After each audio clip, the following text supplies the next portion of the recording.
Tom Brady shared where his trust lies when it comes to AFC teams taking down the Kansas City Chiefs, and the Baltimore Ravens were not who he went with. We talk about that and so much more coming up next year on this episode of Locked On Ravens.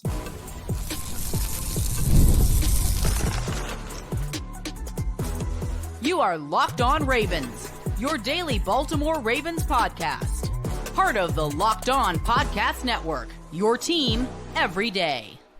Welcome into another edition of Locked On Ravens, your daily Baltimore Ravens podcast. I'm your host, Kevin Ostreicher of Ravens Wire, here with you as always on the Locked On Podcast Network, your team every day. As always, thank you so much for being here today. It is Thursday, and we're making us your first listen of the day. Really appreciate everybody who does that. Just a part of your day in general, free and available for you. All podcasting platforms, that includes in video form on YouTube and in audio form wherever you get your shows. 5 days a week of Ravens coverage from us, plus bonus episodes and content as well. Today's episode of Locked On Ravens is brought to you by Gametime. Download the Gametime app, create an account, use code Locked On NFL for $20 off your first purchase. Terms apply. The Ravens have a joint practice today with the Green Bay Packers here on Thursday. A lot of excitement surrounding that. We'll certainly get to that.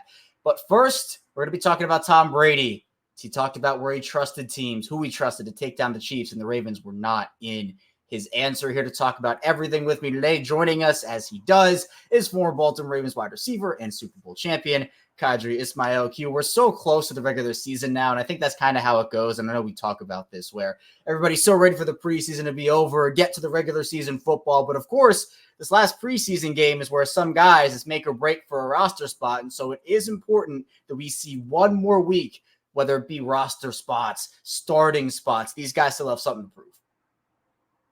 I think the one thing I look at with training camp, it's, pretty much who your starting 11, offense, defense, but then it's the backups, it's the special teams. It might be, obviously we got the GOAT and Justin Tucker, but you might have a kicking competition.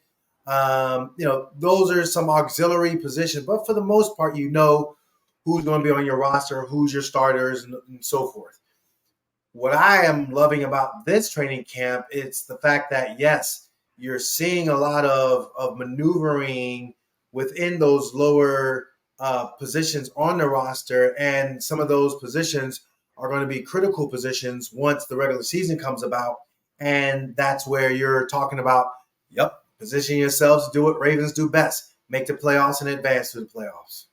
And the one guy I keep going back to in terms of like a last preseason game warrior, a guy who literally secured a roster spot, still on the team today, Q, Michael Pierce. All those years ago out of Samford, he was an undrafted guy, and I don't think a lot of people had him on their roster. I remember they went down to New Orleans for that fourth preseason game. I think it was 2017, if I'm not mistaken. I might be a little wrong on the year. But he went out there, had the game of his life, ended up getting a roster spot.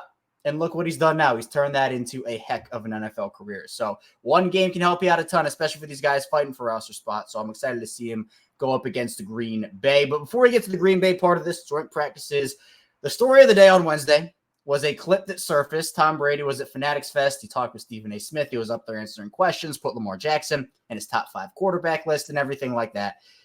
But he was asked about who, to him, are the biggest threats in the AFC to take down Kansas City. They're the team to beat. They're the team that's circled on the calendar when you play them. Tom Brady did not go with the Ravens.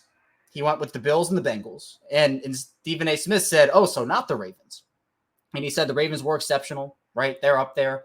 But he said that the Ravens have to be more successful in the postseason for him to say, okay, they're really there. And mentioned how the Bengals have made it to the Super Bowl. The Bills have made it to a championship game. They've been in championship games. Well, Lamar Jackson and Josh Allen, they've been in the same amount of championship games. The difference is Lamar Jackson got to his last year and Josh Allen did his a couple of years ago. We know the Ravens have to be better in the postseason. I don't think we're shying away from that fact, right? You got to be able, and that's just not just a Lamar thing. That's an entire team thing. You're not pinning it all on Lamar Jackson. But what do you make of Tom Brady saying this and going with the Bengals and the Bills over the Ravens in terms of threat to Kansas City? I think it's more perception versus reality. I think it's a situation where, his football eye from a playoff perspective looks like the Bills are a little bit more aggressive.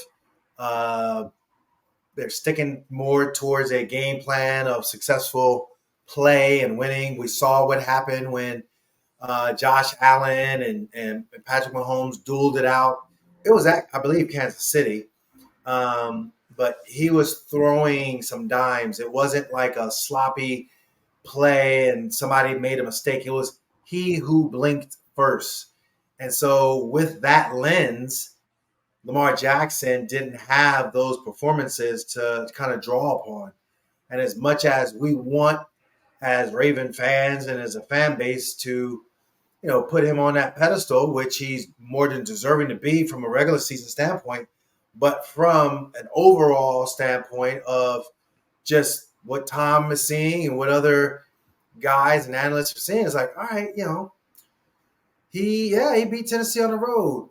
Boy, he beat the Texans at home. Okay, yeah. But, yeah, man, he didn't look that good when they had an opportunity to beat the Texans or the Titans, excuse me.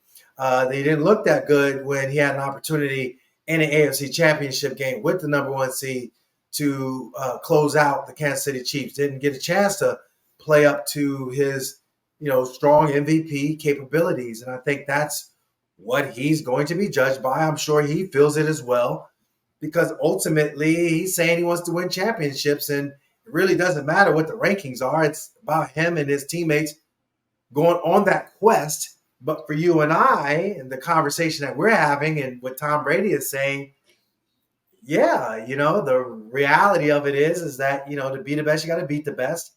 And he went to Buffalo and didn't play well. And he actually, unfortunately, didn't finish the game because of the concussion. But that was an opportunity to go head-to-head, with Josh Allen. There's just so much there when it comes to the postseason compared to what we know is the dominance of the regular season for Lamar Jackson. Yeah, and we know that the two biggest games of his career, obviously the Titans game and the Chiefs game, the team wasn't able to get it done. And I know what you were saying, that you meant the Titans instead of the Texans. The Texans game was awesome for him, right? No, yeah. Texans game, he did play well, but right. You're right, yes.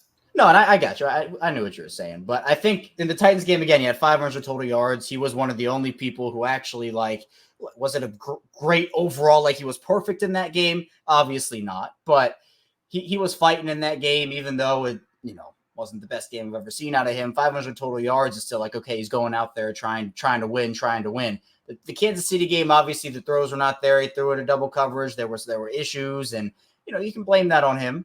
But also we know what happened in that Kansas City game with the coaching staff and the game plan and how that all unfolded. So I agree with you also. You make a good point about the head-to-head where Lamar did go to Buffalo, get injured, and they lost that game. And when you look at that, I think the big difference for everybody, though, and look, if you want to say, oh, yeah, Josh Allen has better stats in the playoffs as opposed to Lamar, okay, yes, that's accurate and that's true. But if we're basing it based off of how far teams have gotten, Cincinnati's made the Super Bowl. They've won the AFC before with Joe Burrow. That is something that can be acknowledged 100%. It's not winning the Super Bowl. That's a different conversation. But then you talk about, oh, well, Josh Allen and Lamar Jackson, the Bills have been to championship games. And I'm just like, well, are we also going to say the Ravens have been to a championship game too? Or are we just going to kind of throw that one out the window? Plus, Q, I think the perception around the Bills this year is a very interesting one just because they lost a lot of guys. They traded away Stephon Diggs. Obviously, they've tried to retool. I don't expect them to be a bad team this season. But it kind of goes back to the regular conversation of almost narratives, I guess, where Lamar can do one thing and then someone else can do another. And sometimes, not all the time, right? But sometimes that narrative doesn't really apply to other guys, but it applies to Lamar. For example, with receivers, Lamar's receivers drop passes in the Pittsburgh game. Everybody's like, oh, is Lamar doing enough to win? And then Mahomes and his receivers dropped the passes and everyone's like, they need to get Mahomes help. And so that's kind of the conversation of, yeah, I think we can both sit here and say Lamar has to be better in the postseason. The Ravens have to be better in the postseason in order to earn that right. But it is interesting, kind of the AFC hierarchy with the Chiefs being at the top. And then you have the Ravens, Bills, and Bengals kind of jumbled into one. And it feels like there are varying opinions and different opinions on just where those 2, 3, 4 rank. I honestly believe from a game flow of it all, we Ravens fans, fan base, podcasters have a leg to stand on from a optics / statistics and what he did or didn't do compared to Josh Allen and Joe Burrow. We just simply don't. Not in the regulars or not in the postseason. Regular season, absolute game on. Let's dive into it. Let's get into it. But I think with that postseason kind of incomplete score, it leaves that dark cloud over what we know now is a start to a brilliant career. Obviously, this is going to be season 7, and it'll be exciting to see how well his groove goes from there. But it's one of those cases where I think for Lamar to quiet everyone, going up against a Josh Allen, going up against a Patrick Mahomes, if you need to take care of business and handle it against Joe Burrow, so be it. Obviously, you see him twice a year, so you kind of can feel that rival out. But I just think overall, regular season, we're going toe-to-toe with anyone making that argument as far as where you're ranking the quarterbacks and teams and all that. Postseason, got to eat a little humble pie. And again, we can all sit here and be objective, right? We're not going to come on this show, Q, you and I, and say, oh, the Ravens have been so good in the postseason. I don't know why they're not winning. No, we're not. No, we obviously understand that they need to be better, right? We're on this show to be objective, right? Criticism where it's due, and praise where it's due. And for the postseason, there's been more criticism deserved than praise, where it's not like they have never played good. Again, that Texans game, Lamar was awesome. The team was awesome in that Texans game in the divisional round last season. But more often than not has been more the disappointment. And plus, I mean, look, Lamar with his record, but also, them losing to the Bengals in the wild card round with Tyler Huntley. And they almost, by the way, honestly should have won that game without how that game was going. But it's just about the postseason narrative. And with Lamar, exactly. Yep. Q, if you're listening in audio form, Q is reenacting the Tyler Huntley fumble, which not great for anybody Ravens-wise involved. But for Lamar, it's just about him being more consistent. Now, what I'm going to be most curious about, Q, just a tiny side note, still relevant, is what would happen if Lamar plays exceptional in the playoffs and they lose. And they lose? And they lose.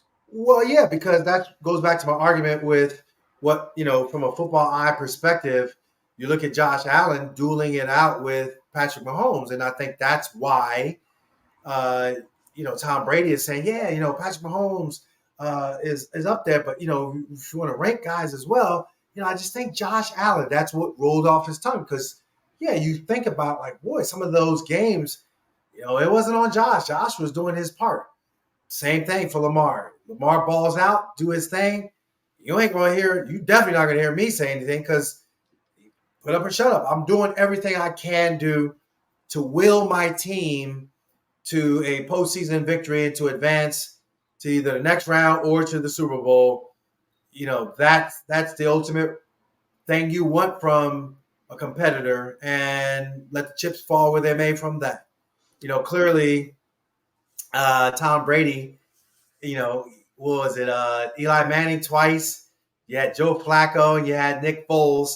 Those are 4 opportunities that he didn't get Super Bowl rings. And I just think that for Joe Flacco, he outdueled Tom Brady. But, Tom Brady played well. It was just that, man, Joe Flacco played better. And our defense came up with the necessary plays at the right time. So when it comes down to it, let Lamar play well. Let Lamar dominate and, unfortunately, come up short. As long as it's not him making a critical fumble or a critical mistake, but whatever, time ran out or something along those lines, you're going to tip your hat to your opponent, but that does not diminish what Lamar Jackson is as a guy. Matter of fact, it should, keep him right around because, it's a win or loss, and that's it, and that's what everyone looks at. But, again, from an optic standpoint, he's not going to be lessened. He's not going to be knocked down a peg. I think he'll kind of remain there as unfortunately one slipped away type of a thing. It'll be in a Peyton Manning-esque type of a mindset where, it took Peyton a while to get over the hump. But once he did, he was able to, go to the Super Bowl. And obviously we know what Indianapolis did to have them hoist up one, went back to another. Drew Brees got the better of him, but then he goes back again. And, the Broncos thought they had it. They did it, but then they go back again. And the Broncos finally get it. I think that's how it just is, and take the good with the bad. But from a ranking standpoint, I hate to say it. I mean, it's just Josh Allen. And I think that, again, if you're don't want the Lamarites to misunderstand me. I'm saying postseason, not regular season. I'm not trying to say, hey, Josh is the better quarterback and all that. Shh, quiet. Put your listening ears on. Rewind it again so you can really hear what I just said. Yeah, if you're a quarterback, it's going to, you're going to get blamed for the loss regardless. Is that fair? No. If you play well, of course. If you don't play well, yes, it is fair. But the quarterback is the most important position. That's the golden position, right? So if you lose, oh, well, even though you play well, you could do better. Obviously, that will come with the territory, but it would be an interesting conversation because it seems to be the only conversation surrounding is like, oh, that's why the regular season in Baltimore doesn't really matter anymore to a lot of people, Q, is because like, oh, we know they're a good regular season team. They proved that over and over and over again. But okay, can you do it in the playoffs? That I think is where people are trying to see in the Lamar Jackson era if they can do it. And I believe they can, but they got to obviously prove it as well. But coming up in the second part of the show, we're talking about some practice observations over the past few days before obviously the team went out to Green Bay. Stay tuned. We got a lot to get to here on the show. First, this show is brought to you by Gametime. I love going to live events, no matter what kind they are, really. I have a ton of memories from sports, music, theater, comedy, everything. I've attended a lot of those, and I try to go to a couple of live events per year. Gametime has a new feature called Gametime Picks that make getting tickets for your favorite live events even easier. Gametime Picks filters out the fluffs to show you only incredible deals on great seats so you don't have to waste time searching through thousands of tickets. And also, Gametime has a 50% off Labor Day offer. Again, 50% off Labor Day offer for Diamondbacks Dodgers. And for that game, it's exclusively over on Gametime. There's limited availability as well, so get your tickets while they last. But obviously, a bunch of really important events upcoming for the Orioles as they have a bunch of series that they will look to hopefully win to get into the playoffs, win the AL East, and Gametime has a bunch of great deals on those. They have super deals as well and a bunch of other tiers. Plus, the Gametime app has a bunch of features. They have Gametime Picks. You have all-in pricing, which you have to have toggled on to clue on that feature. Plus, seat views, lowest price guarantee, Gametime ticket coverage, and so much more. Plus, the app is really easy to use and easy to navigate as well. Take the guesswork out of buying concert tickets with Gametime. Download the Gametime app, create an account, use code LOCKEDONNFL for $20 off your first purchase. Terms by getting create an account, redeem code LOCKEDONNFL, spelled LOCKEDONNFL for $20 off. Download Gametime today. Last minute tickets, lowest price guarantee. We're back with our second segment, Locked On Ravens. Kevin Oestreicher and Qadry Ismail still talking with you here on this Thursday edition.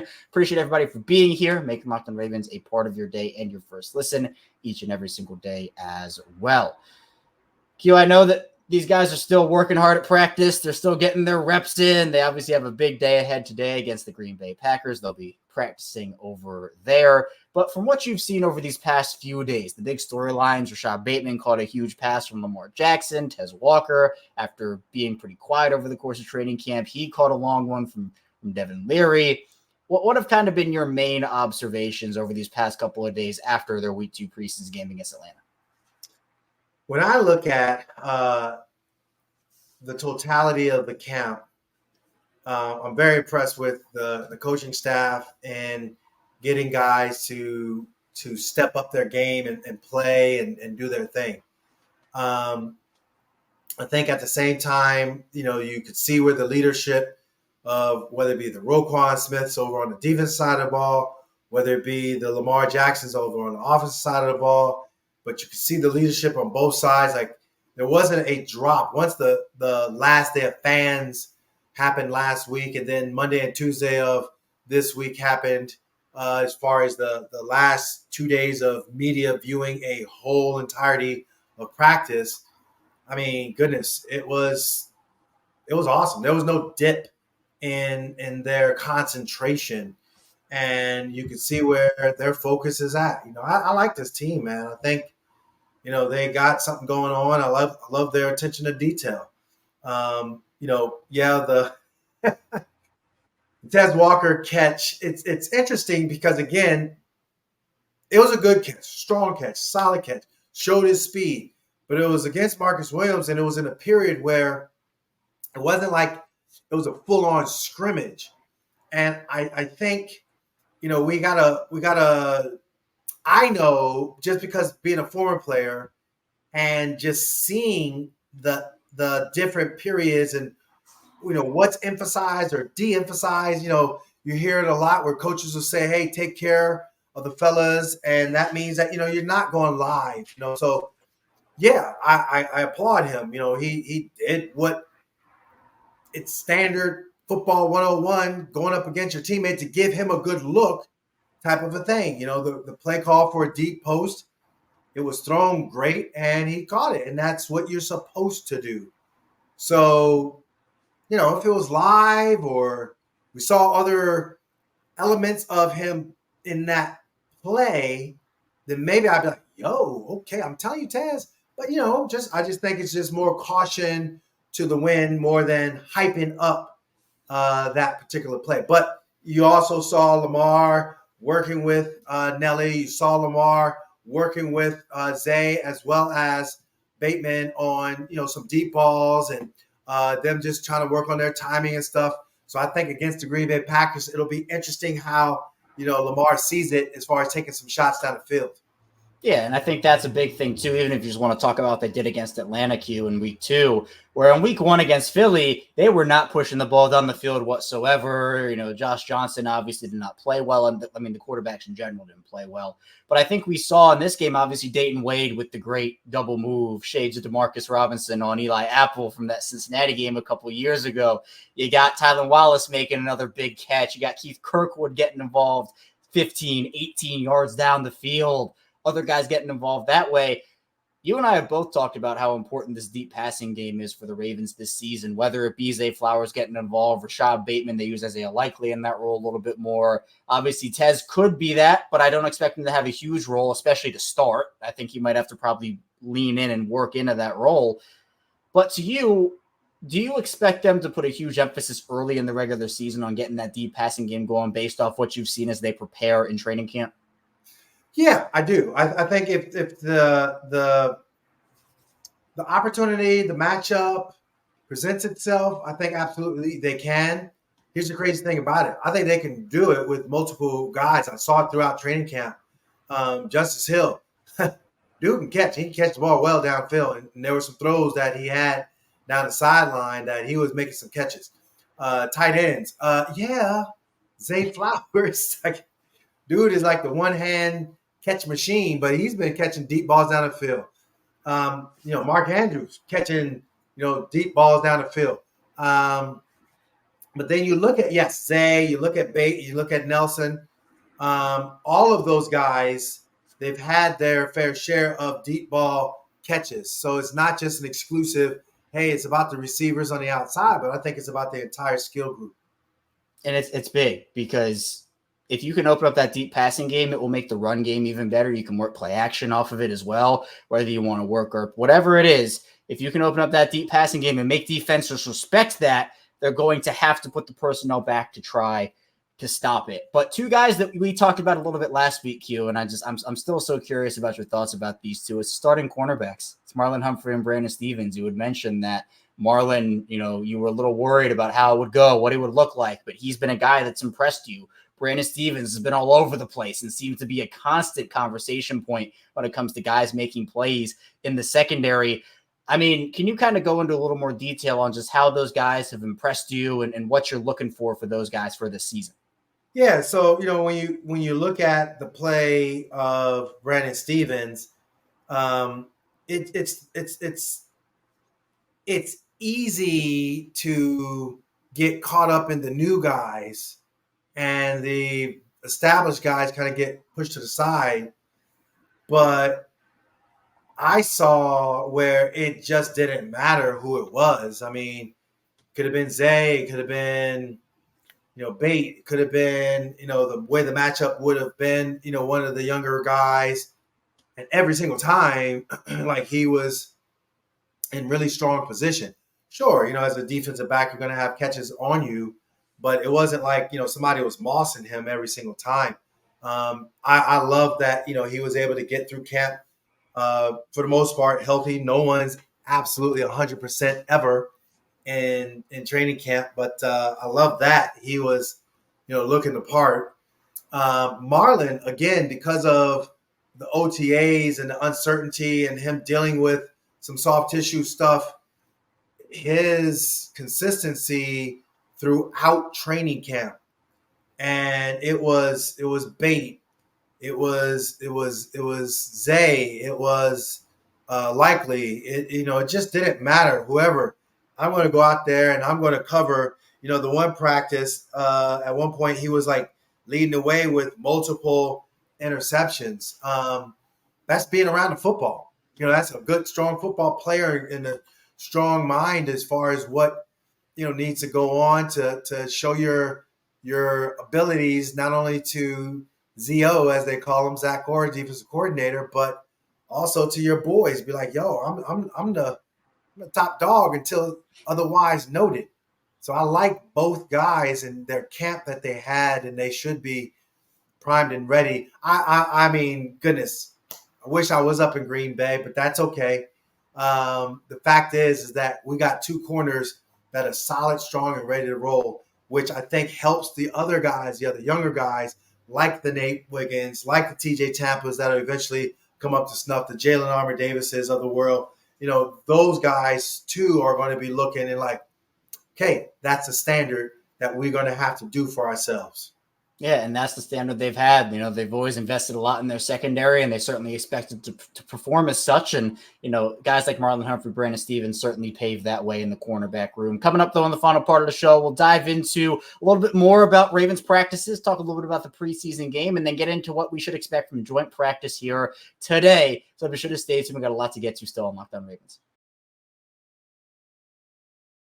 First, this episode is brought to you by FanDuel. You've heard us talk a lot about FanDuel, America's #1 sportsbook, and I love hopping on FanDuel and seeing everything that they have to offer. We have something a little different for you. Now through September 22nd, all FanDuel customers can bet $5 and get a 3-week free trial of NFL Sunday Ticket from YouTube and YouTube TV. Then with the YouTube TV base plan, you'll be able to watch every regular season Sunday afternoon out-of-market game. All you need is a Google account and a current form of payment. You can cancel anytime. So over on FanDuel, the Ravens and Chiefs, they're opening up the NFL season, and the Ravens open up that game as 2.5-point underdogs over on FanDuel. So if you want to look at that line, head over to FanDuel. Just visit FanDuel.com/lockedon and download America's #1 sportsbook.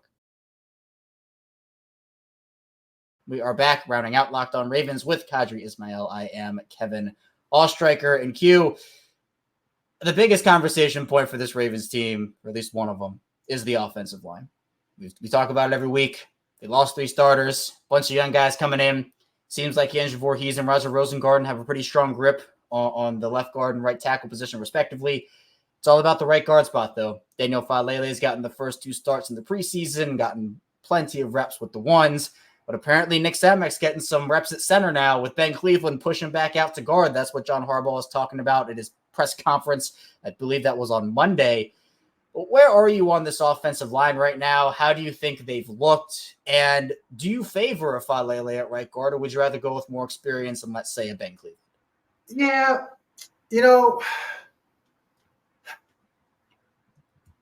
if I'm being honest about my evaluation with the offensive line, I appreciate the way Voorhees has looked. Big ups to Ronnie Stanley. I know I've mentioned that before in our previous one where we went through the entire camp just looking the part, helping out the young guys, not showing any signs of needing a vet day or anything. Yes, I'm concerned about Linderbaum with whatever he has going on. When you look at the other pieces, Rosengarten, he's looked solid and he's had, some opportunities to show himself. But then there's also some growing pains, or he's just had his growing pains as well. Yeah, Falele, it's like, okay, you got everything. You 6'8", 380. Like, all right, brother, let's go. And I think sometimes you don't see that killer instinct just to do what he needs to do. And then other times you see athleticism, but you don't see him really moving a guy, out the way. And you saw it in the preseason games. The running backs didn't really necessarily get free to that second level like I thought, they had an opportunity to with them in there. So that's kind of like, I'm there. I'm hoping with this final preseason game and hopefully with this joint practice that there'll be news coming out of it and news going into the Green Bay game is like, oh, buddy, these dudes are ready. And that's what I'm hoping, but we'll see. You mentioned Tyler Linderbaum and that you were worried with what's going on with him. Obviously, John Harbaugh's provided updates. A couple weeks ago, he said he'd be back next week. We're a couple weeks past that next week timeline. Harbaugh obviously gave another update and said that he's right on schedule, kind of where they're planning with the soft tissue thing. Obviously, with your background in sports performance, can you kind of talk about what you believe that he could be dealing with from a more specific perspective and why it might worry you a little bit, like you said? Yes. So I know they're saying that, it's somewhere in the neck region. Remember, so I don't know what degree. Obviously, I know for me, my goodness, man, I got C3, C4 neck fusion. That's what stopped me from playing. Peyton Manning, he had C3, C4. I don't know if it's C3, C4, but he had one of the cervical spots on his cervical spine. The disc had ruptured, and so now it's about the spacing in the column of the spine. So if you have a good spacing, then obviously those nerve endings and everything and the synovial fluid and that spinal fluid and all that, it goes through, and you can take some hits when, you call it stenosis, which means narrowing of the column, in that particular case of the spinal column, then there's some concerns. So, if it's just a neck sprain and you're just resting them up, okay, I get it. I mean, that's, some delicate area, especially for a center. If it is a, cervical spine disc bulge, herniation, or rupture, that's a whole nother, realm of worry and concern. So if John and them are just saying like it's just soft tissue, it's going to, some things he got to work out. Obviously, they're not really going to be as forthcoming per se. Then I'm comfortable with that. Yeah, it's he's the biggest part of their offensive line, obviously, and he needs to be out there for them to reach their full potential. So hopefully he is just resting up right now, and it will he'll be back on the field come week 1 against Kansas City. But joint practices are always a fun time for teams going out there, hitting somebody that's not your own teammate. Obviously, you get into a rhythm of just going out there and hitting your own guys every day. It gets a little exhausting, a little tiring. You want to hit somebody else. Ravens are up in Green Bay today. So obviously, if you are listening or watching to this after that practice, you can play a fun game to see if Q and I are right in our observations to talk about if we got them right or not. But us, Q, not knowing what's going to happen. First of all, can you talk a bit about what the energy around joint practices are and, kind of your experience going through them as a player? So we had a ton of joint practices every year with the Kansas City Chiefs when I was with the Minnesota Vikings. And every year we would play them in the preseason, very much similar to what Green Bay and what the Ravens are doing. When I look at a joint practice, and the Ravens have had them post-COVID, like with the Commanders, that is really cool because, you go up against your guys, and after a while, it kind of gets a little stale. Stale for the coordinators, what they're going to call, stale for you as a offensive guy, defensive guy. Like, how many times am I going to release off the line of scrimmage and beat you on that same move? At some point in time, you're going to figure it out, and you're going to do a move.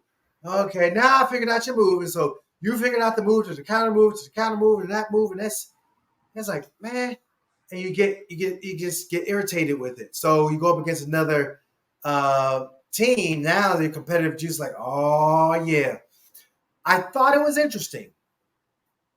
John Harbaugh was saying that the league kind of wants to limit the days of joint practices and only make it like a day and make it like a condensed, time frame. Don't make it as long of a day because there comes a point of no return where, you got two extremely competitive teams, and now there's some like egos going on. And this practice, hopefully, by the time this is all said and done, we get this in the can and, it's over with, that there's no like, all right, Q, I want you on Friday, and I want you on post-game Saturday because there was this big old brawl that broke down. We got to figure it all out. So hopefully, yeah, it's competitive. Yeah, maybe there's a little shove here or there, but nothing too serious.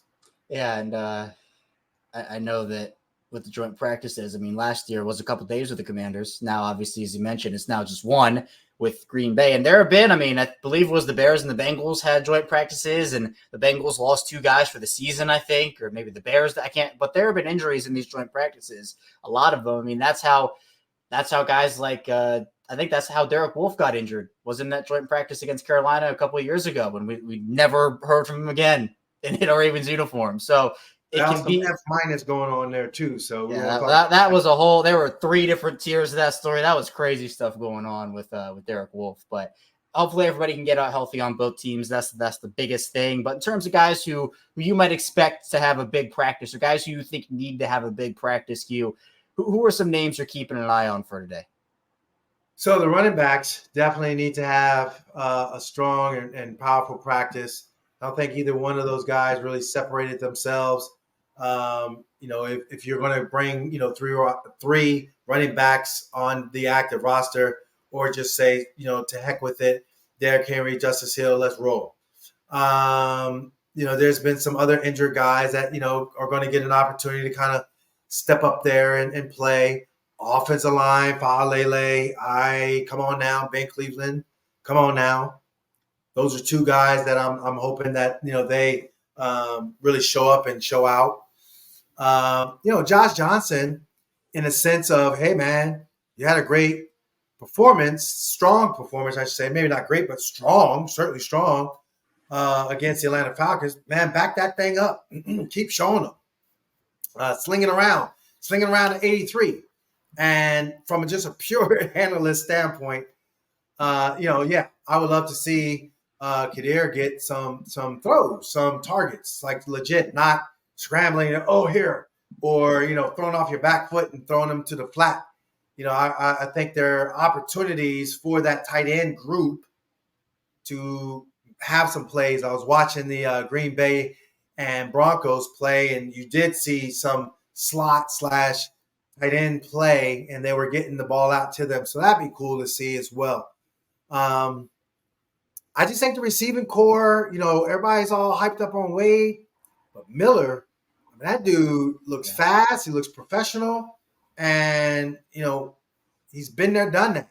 I don't know if Wade fully understands what the complexities are once that regular season rolls about. Miller does. Gage, he missed some time, whatever. I think he's still kind of, figuring it out as far as, his knee and all that. Kirkwood looked good. He is a vet, got some vet mileage on him, but definitely looked good. Tylan Wallace, man, he's been just showing up, man. I mean, just been showing up throughout the entire training camp.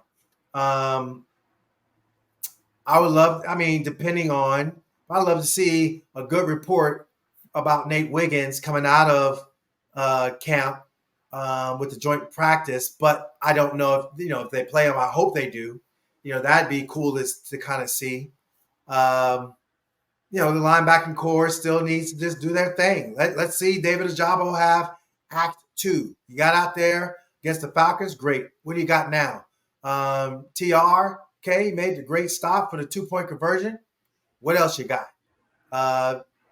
that's kind of like, that, all right, let's tune it all up. Patrick Mahomes doesn't really care, what you might or might not be working on. Let's tune it up. Let's get ready for this guy.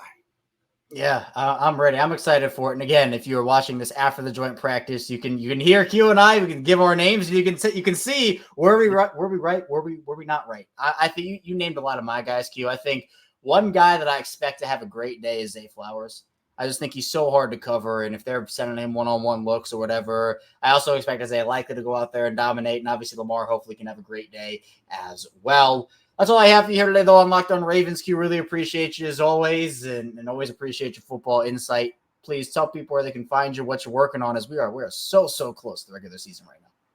Yeah, man. It's all about missiletraining.com. You can check out my website. Go there if you're looking for human movement and sports performance. Love to work with you. Clientele from 6 all the way up to 85, and definitely think outside the box when it comes to your fitness and your well-being. At the same time, WJZ, I'm going to be up on there again for my Purple pregame shows throughout the season.